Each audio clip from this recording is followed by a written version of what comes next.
ഭർത്താവും ഭാര്യയും പിന്നെ വിലക്ക് കൊടുക്കും. ചേച്ചിയുടെ കച്ചവടം ഇന്ന് ഉഷാറാക്കിയിട്ടുള്ള കാര്യമുള്ളൂ. 7:30-8 മണിയൊക്കെ ആകുമ്പോൾ 7:30-8 മണിയൊക്കെ ആകുമ്പം തിരിച്ചു പോകും. എന്നാ പിടിച്ചോ. നമസ്കാരം. രാത്രി വൈകിയ സമയമാണ്. ഞാനിപ്പോൾ ഉള്ള സ്ഥലം എന്ന് പറയുന്നത് ആലപ്പുഴ ബൈപ്പാസിൻ്റെ അവിടെയാണ് കേട്ടോ.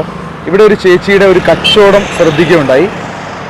ഈ ഒരു പാത്രത്തിൽ കക്കയിറച്ചിയാണ് കേട്ടോ. ഈ രാത്രി ഒരുപാട് സമയം വൈകിയ സമയത്ത് ഈ ചേച്ചിയുടെ കച്ചവടമാണ് കേട്ടോ. എന്തായാലും നമുക്ക് ചേച്ചി ഒന്ന് പരിചയപ്പെടാം. ചേച്ചിയുടെ പേരെന്താ? സീമ.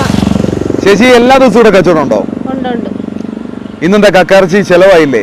ഇന്ന് മടുപ്പായി പോയി. ചേച്ചിയുടെ വീട് എവിടാ? മണ്ണഞ്ചേരി. അപ്പൊ മണ്ണഞ്ചേരിന്ന് ചേച്ചി എല്ലാ ദിവസവും ഈ കക്കയിറച്ചി ഇവിടെ കൊണ്ടുവരും. എത്ര മണിയാകുമ്പം വരും ഇവിടെ? 3:30 വരും. ഇത് വിറ്റിട്ട് പോകുമ്പോ എത്ര മണിയാവും?